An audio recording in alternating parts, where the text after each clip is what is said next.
দেশকে অনুপ্রবেশকারী মুক্ত করার পক্ষে রায় দিয়েছেন বিহারবাসী। আর এই জনমত শুধু বিহারের নয়, গোটা দেশের। তাই ভারত থেকে সমস্ত অনুপ্রবেশকারীদের খুঁজে বার করে তাদের ফেরত পাঠানো হবে। গুজরাতের কচ্ছে বিএসএফ এর এক অনুষ্ঠানে যোগদান করে ফের একবার অনুপ্রবেশকারীদের নিয়ে কেন্দ্রের অবস্থান স্পষ্ট করলেন স্বরাষ্ট্রমন্ত্রী অমিত শাহ। সঙ্গে নাম না করে তৃণমূল কংগ্রেস সহ বিরোধী রাজনৈতিক দলগুলিকে আক্রমণ করে তিনি বলেন, দেশের মানুষ ভোটার তালিকায় অনুপ্রবেশকারীদের নাম থাকাকে মেনে নেবে না। বিহার বিধানসভা নির্বাচনের ফলেই তা স্পষ্ট। গত সপ্তাহে প্রকাশিত হয়েছে বিহার বিধানসভা নির্বাচনের ফল।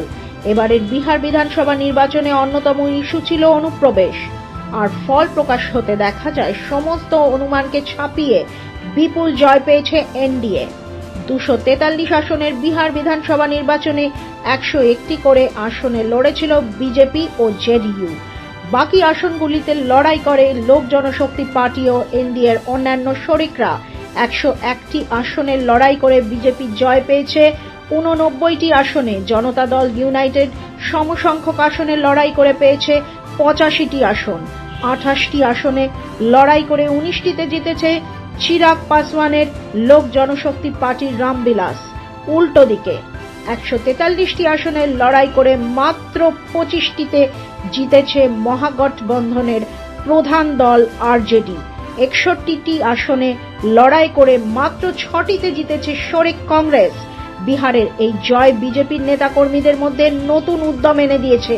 আর তারপরই নতুন করে অনুপ্রবেশকারীদের বিরুদ্ধে অভিযান শুরু করেছে কেন্দ্রীয় সরকার। বিহার বিধানসভা নির্বাচনের আগেই এক সাক্ষাৎকারে কেন্দ্রীয় স্বরাষ্ট্রমন্ত্রী অমিত শাহ বলেছিলেন, সমস্ত অনুপ্রবেশকারীকে খুঁজে বার করে দেশ থেকে তাড়াবো। 3টি ধাপে সেই কাজ হবে বলে ঘোষণা করেছিলেন তিনি। ডিটেক্ট, ডিলিট অ্যান্ড ডিপোর্ট, অর্থাৎ প্রথমে অনুপ্রবেশকারীদের শনাক্ত করো, তারপর তাদের নাম ভোটার তালিকা থেকে কাটো ও শেষে তাদের নিজেদের দেশে ফেরত পাঠাও। আর বিধানসভা নির্বাচনের পর সপ্তাহ ঘুরতে না ঘুরতেই ফের একবার সেই হুঙ্কার শোনা গেল অমিত শাহের কণ্ঠে। आज बीएसएफ देश की सभी सीमाओं पर घुसपैठ को रोकने में लगी है और घुसपैठ को रोकना न केवल देश की सुरक्षा के लिए जरूरी है, देश की लोकतांत्रिक व्यवस्था को प्रदूषित होने से बचाने के लिए भी घुसपैठ को रोकना जरूरी है। मगर दुर्भाग्य की बात है, कुछ राजनीतिक दल एक घुसपैठिया हटाओ का जो अभियान है इसको निर्बल करने में लगे हैं। और वो राजनीतिक दल चुनाव आयोग द्वारा जो एसआईआर की प्रक्रिया चल रही है, मतदाता सूची का शुद्धिकरण जो चल रहा है, इसका खिलाफत कर रहे हैं।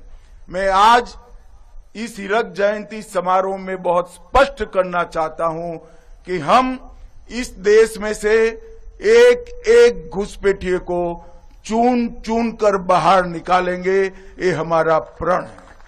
इस देश के किसी भी राज्य का मुख्यमंत्री कौन हो, देश का प्रधानमंत्री कौन हो, वो निर्णय केवल और केवल भारत का नागरिक कर सकता है। कोई घुसपैठिए को अधिकार नहीं है कि हमारी लोकतांत्रिक प्रणालिका को वो प्रदूषित करे और हमारे लोकतांत्रिक फैसले को प्रभावित करे। मित्रों, एसआईआर देश को एक प्रकार से हमारे लोकतंत्र को सुरक्षित करने का और निर्मल करने की प्रक्रिया है। मैं आज यहां से अपील करना चाहता हूं कि देश की जनता एसआईआर की प्रक्रिया में जो चुनाव आयोग के द्वारा चल रही है उसका पूरा समर्थन करे। পশ্চিমবঙ্গ সহ দেশের 12টি রাজ্যে চলছে এসআইআর প্রক্রিয়া। ভোটার তালিকা থেকে মৃত ও অবৈধ ভোটারদের বাদ দিতে সাংবিধানিক ক্ষমতা বলে প্রায় 23 বছর পরে এসআইআর প্রক্রিয়া চালু করেছে জাতীয় নির্বাচন কমিশন। কিন্তু এসআইআর শুরুর আগে থেকে তার বিরোধিতা সরব হয়েছে কংগ্রেস, তৃণমূল, সিপিএম সহ বিরোধী দলগুলি। এদিন তাদেরও কড়া হুঁশিয়ারি দেন অমিত শাহ। और मैं आगाह भी करना चाहता हूं उन राजनीतिक दलों को जो घुसपैठियों के संरक्षण में लगे हैं।